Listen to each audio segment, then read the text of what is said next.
Good afternoon. I hope I'm in shot. It's kind of hard to see, and I hope I don't set my hair on fire, but just in case. What I want to talk about today, this is the second time I've tried to make this video, and the first attempt was very long but it didn't record. So anywho, what I want to talk about today is common law, statutory law and Admiralty law. Now, what is common law? Common law is, in a reduced down form, it's the law of the land. It basically means don't cause harm, loss or injury to someone. The reason why I want to make this video is over the past couple of weeks, 3, 4, 5, 6 weeks, there's been a lot of people on social media, Facebook, YouTube, various other platforms that have been making videos try to keep their businesses open, salons, barbershops, gyms, various other things. They're saying that they won't or they don't consent to lockdown measures and stuff, which I agree are shit. They don't consent to lockdown measures under statutory law and that they are operating under common law. Where I think these guys are going to fall foul, which is very, very, very likely, as we can see by a lot of the arrests that's taken place, is they don't understand what ties them to statutory law. Now, like I was saying, common law is the law of the land. Reduce it down, no harm, loss, injury to other people. The only people that operate within society or within the borders of the UK is the travellers or the gypsies or people that basically live off the land, which are very few and far between. An example of this is a lot of travellers, they will build an extension for you or put in a driveway and there's no legal contract, it's shake of the hand, it's a trust based thing. They'll do the work, you'll pay them, and that's operating under common law. These people generally, as far as I'm aware, aren't paying income tax and all these things. They aren't using a driver's licence, which means they're operating freely on the land, they're roaming the land on common law.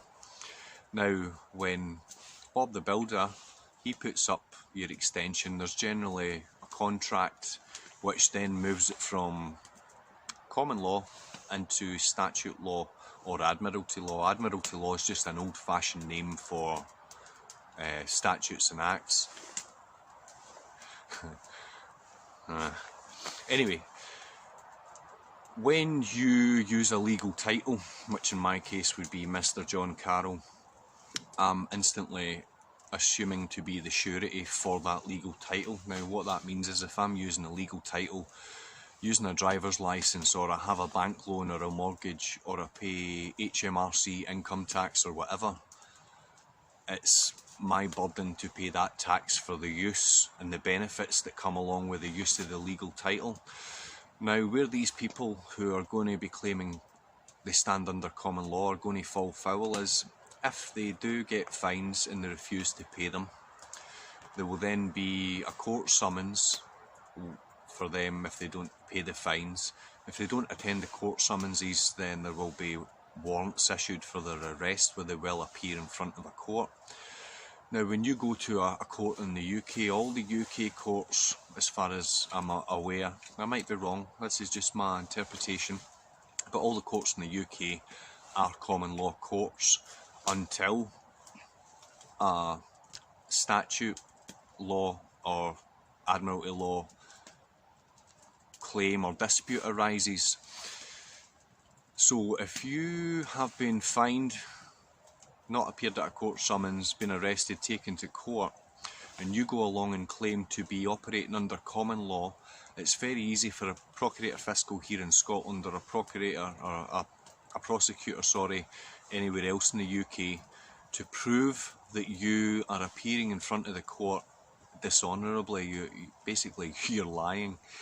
And what they will do is they will find proof somewhere that you are in fact a beneficiary of a legal title and that you're in fact using that legal title.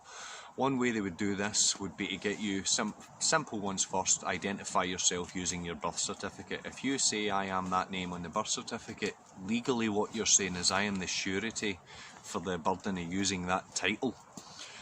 if you have a driver's license, oh geez, if you have a driver's license and you claim that to be yours, which it isn't, it's property of DVLA Swansea, but if you claim it's yours, then you are claiming the burden of all legal responsibilities that tie in with that license.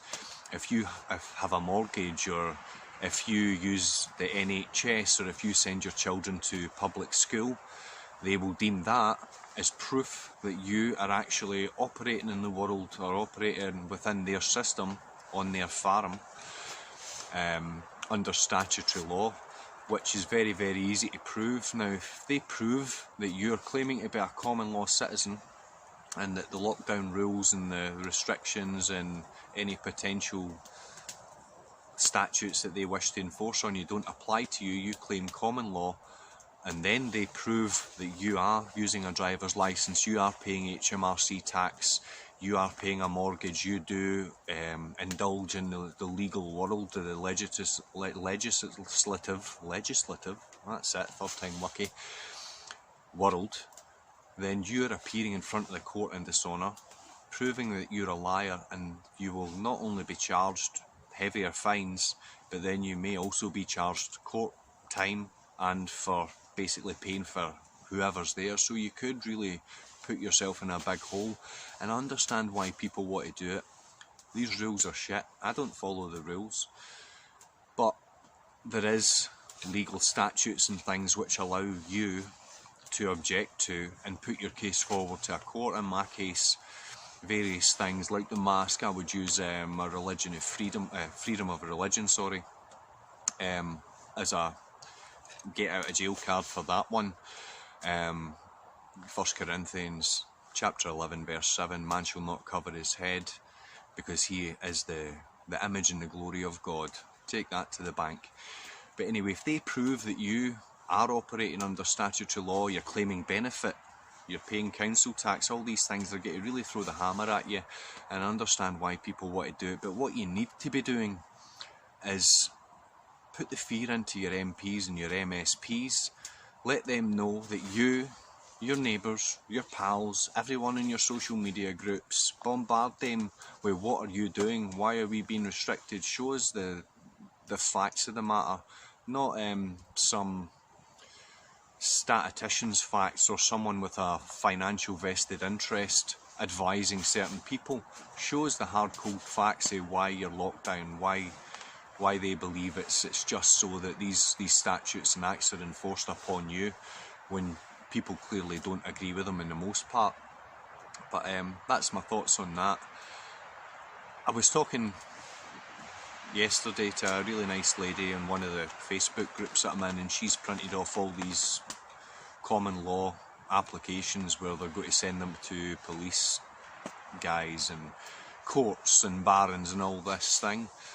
In theory it is good, and I get why they do it. The sentiment is there, but believe me, I've been down the slippery slope fighting a man. Everybody has that bit of rebellion in them when they feel that they're unjustly treated, or they're robbed of the dignity of working, or robbed of their freedom to move about and meet family and stuff.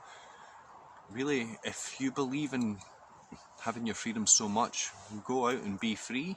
And if you get charged or you have to go to court, then you plead your case, and if your case is valid and you can prove that you're no harm or anything, and that you can prove that figures and stats are upside down and inside out, then the court will take that on board.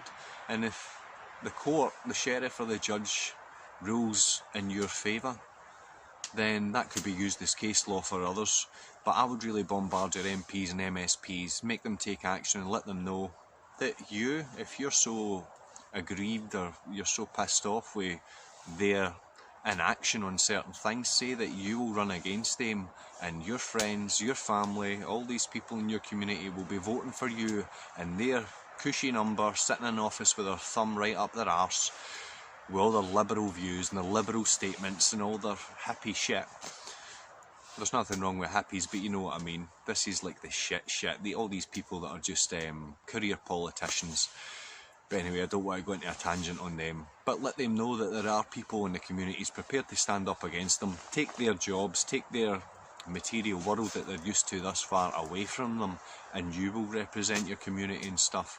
there are ways round about it. Common law, I don't believe, is a way round about things, but it's just advice. Do whatever you want. Let no man teach you, especially me. But that's my thoughts on common law, statutory law and Admiralty law. It's you need to know what you're getting into. It would be great if you could simply say, these statutes don't apply to me, I operate under common law.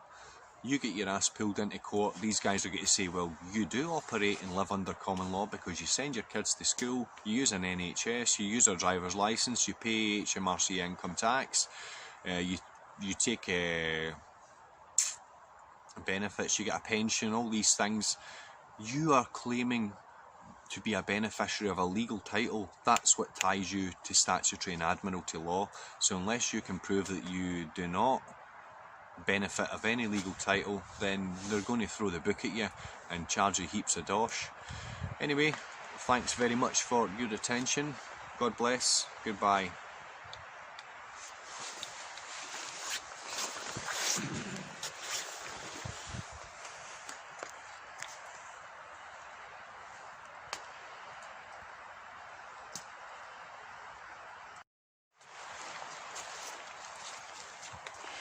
Happy days. I thought I didn't have any coffee with me and I thought I only had my happy tea, but in the lid of my canteen that I don't usually bring, caffeine. Heck yes.